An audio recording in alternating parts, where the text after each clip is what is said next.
Alrighty boys, so we picked up an 89 Polaris Indy Sport 340.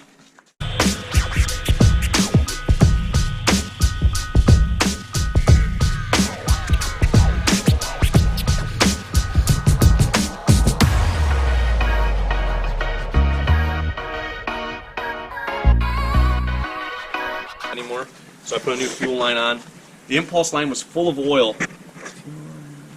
So that wasn't going to help pump. It wasn't going to get any pressure to the pump. So I got all the oil. I just gravity drained it out. We replaced the line that goes from the oil tank to the pump with a new line because it was a little wet. Yeah, it looked really wet, which could have been just from the oil, the other impulse line leaking. I don't know. But we figured we'd take matters. It had a really shitty belt. The belt had a huge rip in it. We swapped the belt. So it was an original OEM Polaris belt we put on, and then put the other one up front. And then we got to paint the skis up. We're painting the skis, and then we sanded off the header a little bit because it was really, I just put 2 gallons of gas. I got to pressurize the gas tank, and hopefully the pickup line is good and it'll pump gas out. Yep. And then we'll try to fire it up for the first time. And hopefully the fuel pump is not filled with oil. Yeah, let's hope it actually pumps gas. I had the same issue on the Indy Trail I had last year, where the crankcase had so much oil in it, too. So we should probably take the pliers and just tighten these resistor cap things. The pliers.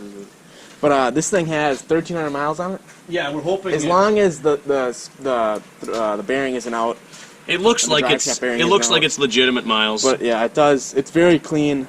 Only a few fiberglass nicks in the hood. Yeah, it really was pretty clean. But yeah, seat, no tears in the seat. The Hyfax looks mint. The skid looks mint. Yeah. It just looks pretty good. Seems like the bearings and the drag shaft are good yet. Yep.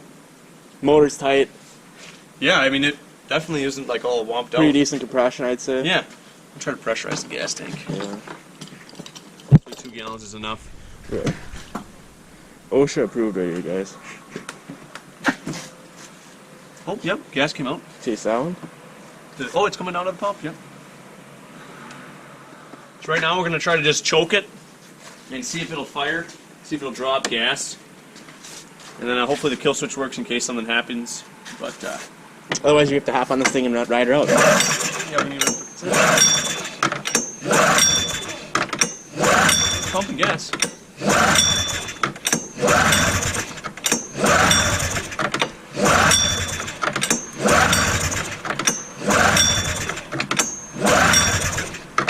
Line's filling up with gas. You want to check spars? Is key on? No, he's not. He's not on. Yeah, it is. It is? Oh, you turn it on? All right. The pull swap. Alright. Put a little shot of nose candy in her. Down the carbs or? Down the yeah. Where'd that candy go? Right behind you. Or it was on the sled right here. Here it is. There she be. See, this will tell us if it has spark or not. Open her up.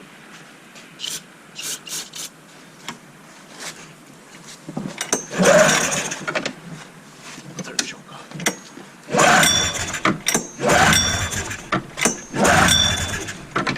Try to give her some more candy. Yeah.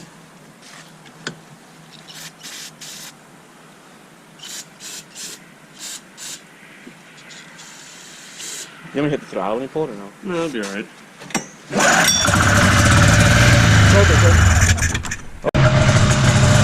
Well guys, we got the Indy running. She wasn't getting gas. The impulse line had some oil in it.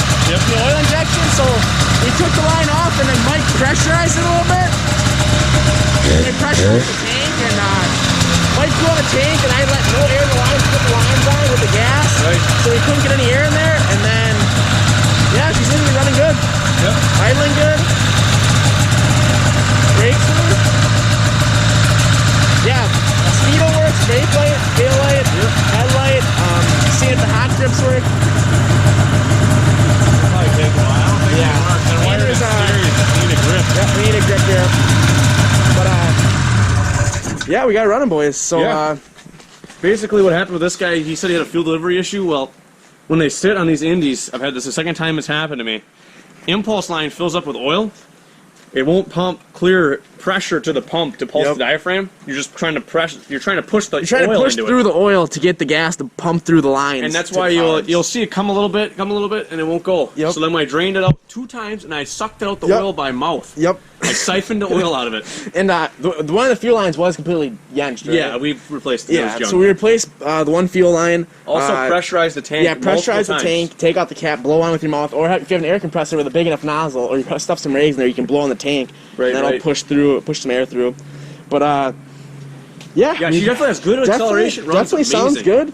We're just gonna paint up these skis, and then we gotta put the airbox in. Put the airbox in. Make sure it idles. Yeah, smooth. make sure it's good tuned with the airbox. Not that we're letting it suck too much air now. Right. Other than that, she's cherry. I guess they let this line go right by the steering. Same with this down here, and I guess so. I guess it's gonna be all right. We'll find out. So, I like to clean the oil out of the engine bay. Yeah, we might wrap a little black tape or something around this line. Yeah. These lines here, just so it can't rub through from cranking it. You know, but I'm impressed. It runs great. It runs great. I could see it started to pump up. Hopefully, I don't think there's a check valve in the tank. That's why I'm guessing it's draining back. But I'm hoping it'll start up every time. Yeah, there was another line in the tank, so that might be a bleed back. Well, if it doesn't have a check valve in the back of the tank, it'll never keep the fuel all the way up there. Yeah, we had the same problem with the Isuzu Amigo. That's why I have to cycle the fuel pump like 100 times because all the gas just goes back in the tank and in the lines. So, alrighty, well we'll update you guys when we get this thing kind of finalized and airbox back on.